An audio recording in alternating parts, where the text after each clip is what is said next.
بسم الله الرحمن الرحيم. الحمد لله رب العالمين، والصلاة والسلام على أشرف الأنبياء وخاتم المرسلين محمد وعلى آله وصحبه وسلم. ربنا اغفر لنا ذنوبنا وإسرافنا في أمرنا وثبت أقدامنا وانصرنا على القوم الكافرين. ربنا اغفر لنا ولإخواننا الذين سبقونا بالإيمان ولا تجعل في قلوبنا غلا للذين آمنوا ربنا إنك رؤوف رحيم آمين. برا خۆشەویستەکانی خۆم، سەلام و ڕەحمەتی خوای پەروەردگار بڕژێ بەسەر ئێمە و ئێوە و سەرجەم موسڵمانان و سەرجەم خوشک و برایانمان لە هەر شوێنێکی ئەو دنیاە هەن، و خوای گەورە عاقبەتمان خێر بکە، سەربەرز و سەرفرازی دنیا و قیامەتمان بکە، و خوای پەروەردگار بە گەورەی و عەزەمەتی خۆی داهاتوومان لە ڕابردوومان باشتر بکە، بە موسڵمانی بمان ژێنێ، بە موسڵمانی بمان مرێنێ، بە موسڵمانی زیندیمان بکاتەوە ئینشاء الله تعالى. خۆشحاڵم کە لە حەڵقەیەکی تر بە خزمەتتان دەگەمەوە لە تەزکیەی نەفس، و خوازیارم کە ئەو دەرسانە خوای گەورە بیان کاتەمایەی زیاتر تەزکیەکردنی دڵ و دەرونی خۆمان و زیاتر ئاشنابوونمان بەو هۆکارانەی کە دەبنەمایەی ئەوەی کە ئینسان دڵ و دەرونی پاک بێتەوە و دڵ و دەرونی ساف و بێگەر بێتەوە، و ڕێخۆشیەک لە ناو دڵ و دەرونی خۆی بکاتن بۆ جێگیربوونی خۆشەویستی و محەبەتی خوا و تاعەت و عیبادەتی خوا تەبارەک و تەعالە. برا شیرنەکانی خۆم، گەیشتینە خاڵی سێم لە ئەو ژەهرانەی کە لە ناو دڵ و دەرونی ئینساندا کاریگەری خراپ دروست دەکەن و دەبنەمایەی ئەوەی کە ئینسان تەمبەڵ بێ، تەوەزەل بێ و چاک ئیش نەکاتن، چاک ئیش نەکاتن. یعنی تەماشەکە هەر مەچینەیەکی کە دەیبینی ئەتوو ئەلەو دنیایی کە دروست کراوە، جایی هەر ئالەتێکی بێتن، ئەو مەچینە پێویستی بە چیە؟ پێویستی بە خۆراکە، پێویستی بێ ڕوونی چاچی تێکەی و سیارەکەی تەشحیمکەی و جارجار ڕوونەکەی بگۆڕی، بۆی کە بەردەوام بێ لە ئیشکردنەکەی. ئەو دڵی ئینسانیش پێویستی بەو ئاوەدانیەیە، و پێویستەکە شتی خراپی تێ نەکەی، شتی خراپی نێڵی تێدا کۆ بێتەوە، کە شتی خراپی تێدا کۆبەوە ئەوە بەڕاستی نەتیجەیەکی خراپی دەبێ، و ئەو کارکردنەی کە مەطلوبە کە کاری بکاتن، کە کارەکەی باش بێ، بەدەستەوە نادات. لەبەرەوە تەماشەکەن، دوو نەفەر دوو مۆلیدە نمونە بە مۆلیدە بێنمەوە، پێکەوە یەک لە یەک شەریکەی دەرچوون، دوو مۆلیدەنە، یەک مواسەفاتە، یەک سارە، یەک ساڵە، بەڵام یەکیان عەفوەن لەبەر بارانەی داناوجۆی نەداوەتێ، یەکیان جوان هەنوانێکی بۆ کردووە، ئەو جا دای پۆشیوە، ئێحتیمامی پێدەداتن، ئەوەی دیکە هەر کاتێکی بێوێتن کارەبای خۆی دەست دەکەوێت. بەڵام ئەوەی دیکە تەماشە دەکەی مۆلیدەکەی جامی کردووە، ئیش ناکاتن، تێک چووە، بۆ چکە ئێحتیمامی پێ نەداوە. ئەو دڵە و دەرونی ئێمەش خۆشەویستانی خۆم بەخواوەکو ئەو مۆلیدەی وایە، ئێحتیمامی پێ بدەی بەرهەم و نەتیجەیەکی باشە دەست دەکەوێتن، بەڵام ئێحتیمامی پێ نەدەی ئەوە هوردە تووشی نەخۆشیانت دەکا و تووشی دەرد و بەڵای وات دەکاتن کە لەو سەریەوە سەرت لێی دەرناچی. ئەوەی سێمیان دەفەرمێ ژەهری سێم کە تەئسیر لە دڵ و دەرون ئینسان دەکا فضول الطعام. فضول الطعام برا شیرنەکانی خۆم، یعنی زۆر خواردن و ئیفراتکردن لە خواردن و خواردنەوەدا، زێدەڕۆیی. طبعا زێدەڕۆیی لە هەموو شتێکی خراپە، زێدەڕۆیی لە هەموو شتێکی خراپە. لەبەر ئەو چوار خاڵەی هێناوە، یەک لە ئێکی حەساسترن بۆ ئێمە. ئەگەر هەر کەسێک ئەو چوار خاڵەی زەبت کردن، زۆر قسە نەکردن، زۆر نەزەر نەکردن، زۆر نەخواردن، زۆر تێکەڵاو نەبوون، دا دەبینی و داخۆچی ئینسانێکی لێ دەردەچێت. زۆر خواردن برا بەڕێزەکانی خۆم جارێ ئینسان نەوسن نەبێتن، نەوسنی بەو مانایی کە کابرات سعی و هەر شتێکی کەت حەزی بچیتێ و وەکو بڵێ لیکای وەزاری دابێتە خوارێ وەگەنەی خواتر ڕوحی دەرچێتن. خۆمان لێ ڕابینین ئەگەر یعنی هەر لە ماڵەوەش بە حەڵاڵیش ئەوە تەدریبە لە ماڵەوە جاری وایە خواردنێکە زۆر زۆرت حەز لێ لێشیان ناوە مەیخۆ زانە تەحەمل دەکەی، یان ئەگەر خواردیشت دوو پاروان خۆ سێ پاروان خۆ کۆتایی پێبینە، بەڵام با بە نیەت و بە بەرنامە بێت، بە نیەت و بە بەرنامە بێت. ئەوە چێ هوردە ئەو تەسکیەت بۆ دروست دەکا، ئەو تەدریبەت بۆ دروست دەکا. برا شیرنەکانی خۆم، کەمی خواردن دڵی ئینسانی ناسکو، دڵی ئینسانی بە ئاگا دەکات، دڵی ئینسانی ناسک دەکات، دڵی ئینسانی بە هەشیار دەکات. دڵت هوشیار دەبێ، ناسک دەبێ، دڵت ئیستیعدادی چی دەبێ؟ ئەوەی دەبێ کە بەڕاستی بەرهەم بهێنێتن و ئیستیفادەی لێ بکەی لەو دڵی. و ئەوجا کەم خواردن خۆشەویستانی خۆم چ دەکاتن؟ ئینسان بیر و بۆچوون و ئەوەکانی بە قووەت دەبن، عەقڵی بەشتی دەشتێتن، حکمەتی بۆ زیاد دەبێتن، تەحلیلات و بۆچوونەکانی بەڕاستی تەندروست دەبن. ئەوجا دەبێت تەمای چی؟ زاڵبوون بەسەر نەفستدا، زاڵبوون بەسەر چێ؟ بەسەر نەفستدا. ئەوجا حەز و ئارەزوەکانت ضەعیف دەکاتن.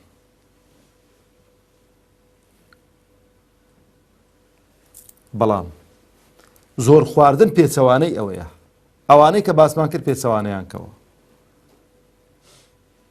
ئەوانەی گوتمان پێچەوانەیان کەوە. لەبەرەوە پێغەمبەری خوا عەلەیهی سەڵات وسەلام مقدادی کوڕی معدی یەکریب ڕەحمەتی خوای لێبێ دەفەرمێ سەمیعت رەسوول الله صلی الله عليه وسلم یەقول، دەفەرمێ جێم لە پێغەمبەری خوا بۆ عەلەیهی سەڵام فەرمووی، یعنی چی؟ یعنی لەو مەجلیسەی دانیشتۆ کە ئەو قسەی کردوون پێغەمبەر عەلەیهی سەڵات وسەلام، کەس لۆی نەجێڕاوەتەوە، بە گوێی خۆی گوێی لە پێغەمبەر بۆ عەلەیهی سەڵات وسەلام.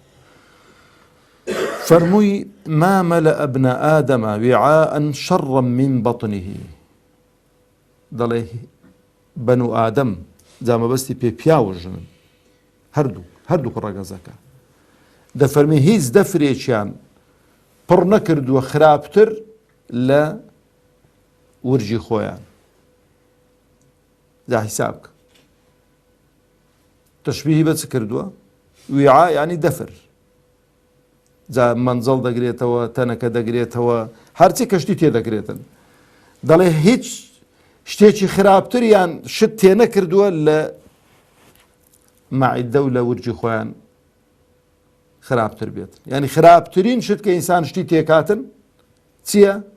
ئەو ورگەیەتی، ئەو مەعیدەیەتی. باش بۆ چونکە برا بە ڕێزەکانی خۆم ئەتوەر تەماشە مەکار ئاودیویکە و نزان لێون دەرێت چی لێ دێت.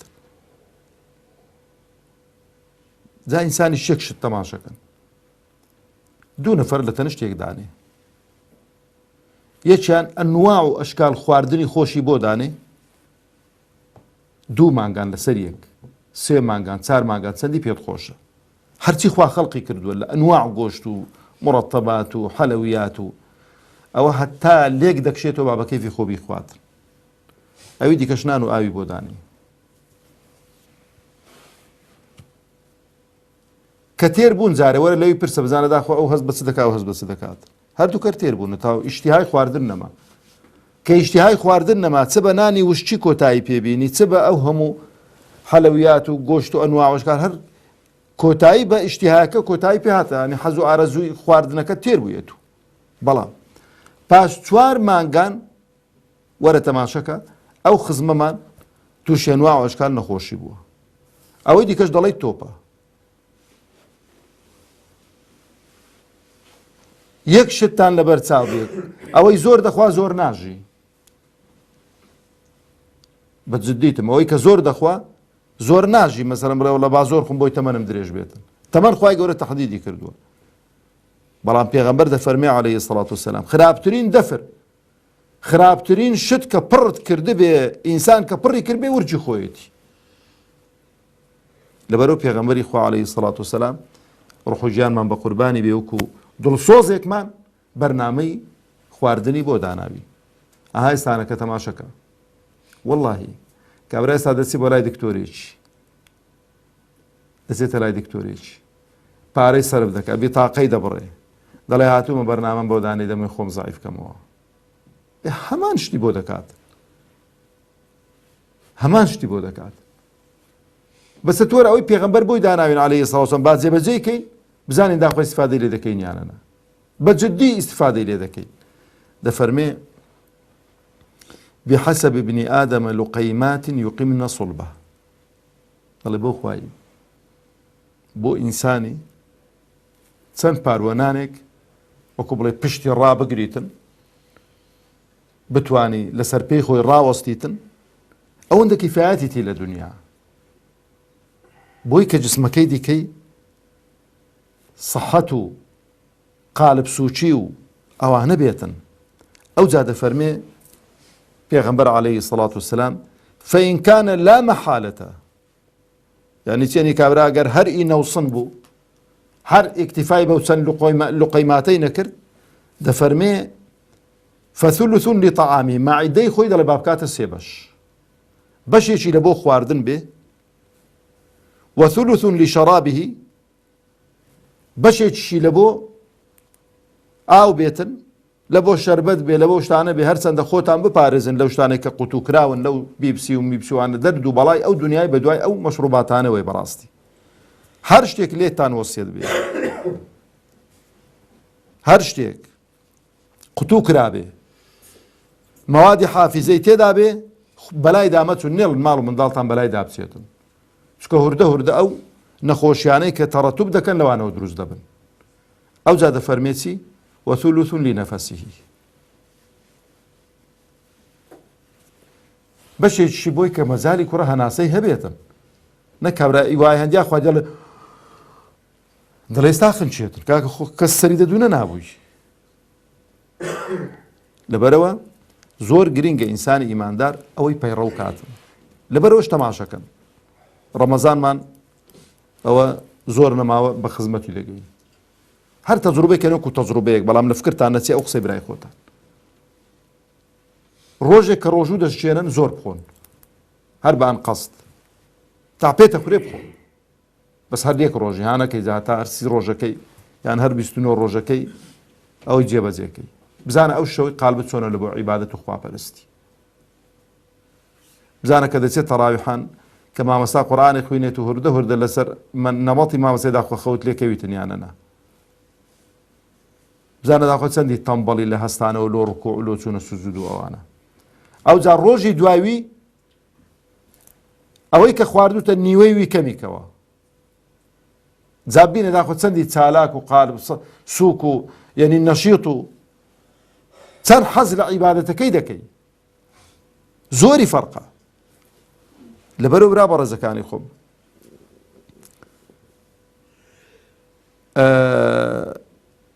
زۆر خواردن ئەنواع و ئەشکالی دەرد و بەڵا و مصیبەت لە ناو جسمی ئینساندا کۆ دەکاتەوە ئەوەمە کە باسی تەسکیە نەفس دەکەین ئەگە هاتباین باسی نەخۆشیەکانمان کردبانە ئەو نەخۆشیانە چین کە واسە بە زۆر خواردن تووشی ئینسان دەبن گەلک گەلک زۆرن هەرچی ئەو نەخۆشیانەی کە هەن ڕوو لە ئینسان دەکەن هەموو پاشماوە و بەرهەمی ئەو خواردنانەیە و ئەو زۆر خواردنەیە کە ئینسان لە حەدی خۆی زیاتری خوارد و یعنی جاری وایە باوەڕتان بێ ئەو مەعیدەی ئینسان ئەو گەدەی ئینسان ئەو ڕژێنانە لە جێ خۆ ڕادەوەستن بۆ چکە نازانم چۆن معاملە دەکەن هەندت تێ کردووە ئەنواع و ئەشکالت تێ کردووە لەوێن دەرێت پارت خواردن لەوێن دەگرێت سێ پارت خواردن لەوێن دەگرێت 4 پارت خواردن لەوێن دەرێت ئەوەت کردووە ئیدی سەری لێ سوڕماوە دەڵێ باشە من ئەوانش کە هەر یەکە و خواردنە و دەبێت ڕژێنێکی جۆرە ڕژێنێکی بۆ ئەو دەکات سەری لێ دەشێت و ئەنواع و ئەشکال جارە ئینسان ئیکتیفا بە نەوعێکی خواردن بکات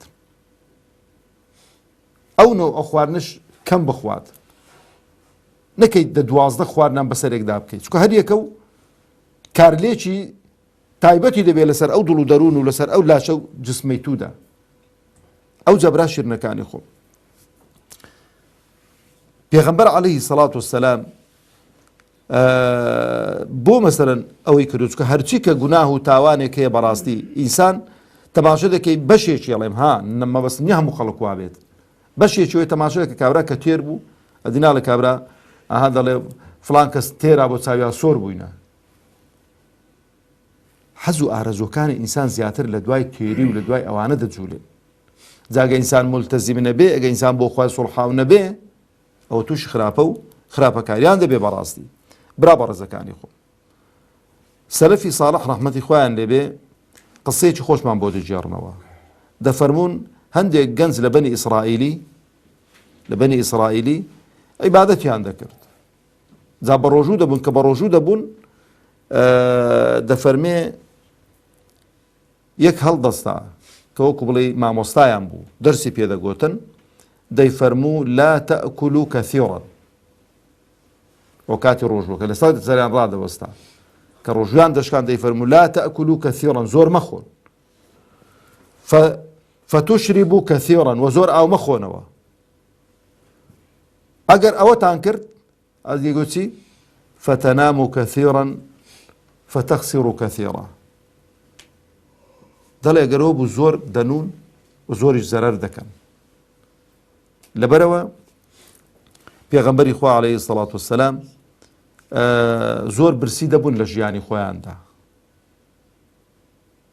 زۆر برسی دەبوون لە ژیانی خۆیاندا، هەرچەندە لە سەردەمی وان خواردن نەبوون، لە سەردەمی وان خەڵک برسی بووە، خەڵک نان نەبوو بیخوا، خەڵک خواردن نەبوو بیخوا. بەڵام ئاگامان لەوەی بێ ئەوە پێچەوانەی ئەوە نییە بڵێ ئەوڕۆ کە خەڵکەیەتی بانەی خوا، نە، لەو سەردەمیش پێغەمبەری خوا عەلەیهی سەڵات وەسەلام لە فەرموودەی صەحیحدا هاتووە کە ئیمامی بوخاری ڕیوایەتی کردووە، پێغەمبەر عەلەیهی سەڵات وەسەلام قوتی 1 ساڵی بۆ ماڵ و منداڵی خۆی داناوە، قوتی 1 ساڵی بۆ ماڵ و منداڵی خۆی داناوە. ئەو قوتیانی چ ئەوەی کە ئینسان پێی دەژیتن. جا ئەو سەردەمەی چ هەبووە؟ خورما هەبووە، زەیت هەبووە، ئەوانە مێوەش هەبووە، ئەوانە قوت بوون، یعنی جۆیە زیاتر ئەو شتانەی کە بوون و جوودیان هەبووە. پێغەمبەر عەلەیهی سەڵات وەسەلام قوتی 1 ساڵی بۆ ماڵ و منداڵی خۆی داناوە. لەبەرەوە ئەوە پێچەوانەی ئەوەی نییە بڵێ وەڵا کاکە ئەوڕۆ هەتە مەیخۆ، بەڵام کە دەیخۆی ئەو فەرمودەی پێغەمبەری خوات با لەبەر چاوبێ عەلەیهی سەڵات وەسەلام و تەماشەی سەحەتی خۆت کە، تەماشەی جسمی خۆت کە. لەبەر برا بەڕێزەکانی خۆم، ئەو مەسەلەی زۆر برسی بوون و ئەوانە خوای گەورە تەبارەک و تەعالا چاکترین و باشترین حاڵەتی بۆ پێغەمبەری خۆی هەڵبژاردووە. خوای گەورە تەبارەک و تەعالا دەسەڵاتی وا بوو کە چۆن بۆ بەنی ئیسرائیلی بۆ موسا عەلەیهی سەڵات وەسەلام من و سەلوای باراندن، بەخوا چی خواردنی خۆش و بە لەزەتە لەو بەهەشتەی هەموو جەمان سفرەی بۆ دەنارنە خوارەوە.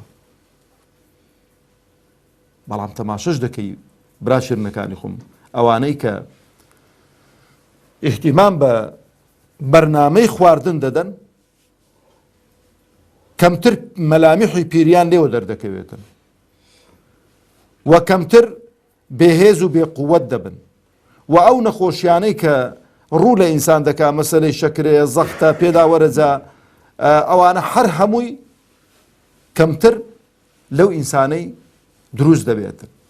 لەبەرەوە زۆر خواردن برا شیرنەکانی خۆم ئاگامان لێبیتن ئینسان بەرنامەیەکی بۆ خۆی دانێتن و بەتایبەتیش بابەکە ئێوە ئینسان باسی کاتن زۆر بەڕۆژوو بین، زۆر بەڕۆژوو بین لە ژیانی خۆماندا، خۆمان بگرینەوە، بۆی کە هەم بۆ جسمی خۆمان وەکو پێغەمبەری خوا عەلەیهی سەڵات وەسەلام فەرمووی صوموا تصحوا، بەڕۆژوو بن قالبتان ساغ دەبێ، کە قالبتان ساغ دەبێ ئەو جا هەست بە مەعاناتی خەڵکی فەقیر و هەژاریش دەکەی.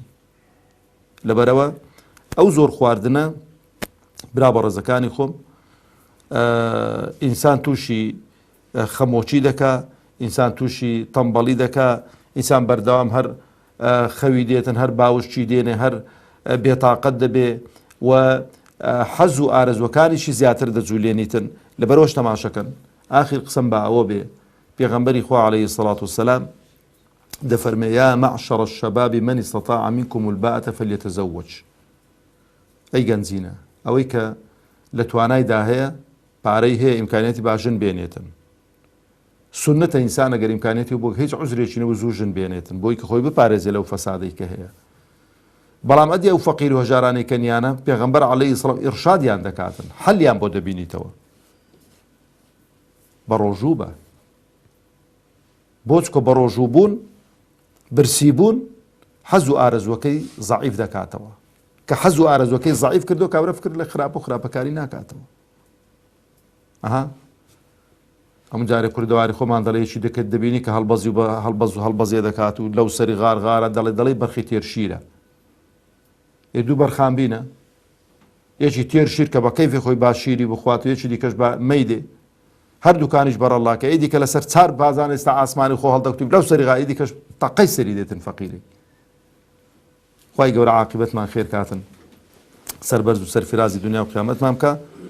دەرسی داهاتوو دێنە سەر خاڵێکە بەڕاستی خاڵێکی زۆر خەتەرناکە، ئەویش زۆر تێکەڵاوبوون لەگەڵ هەموو خەڵکی و ئینسان چۆن سوحبە و ڕەفیقەکانی خۆی دیاری دەکات لەگە چێ تێکەڵاو دەبێ و جۆرەکانی تێکەڵاوی چۆنن. والسلام عليكم ورحمة الله وبركاته.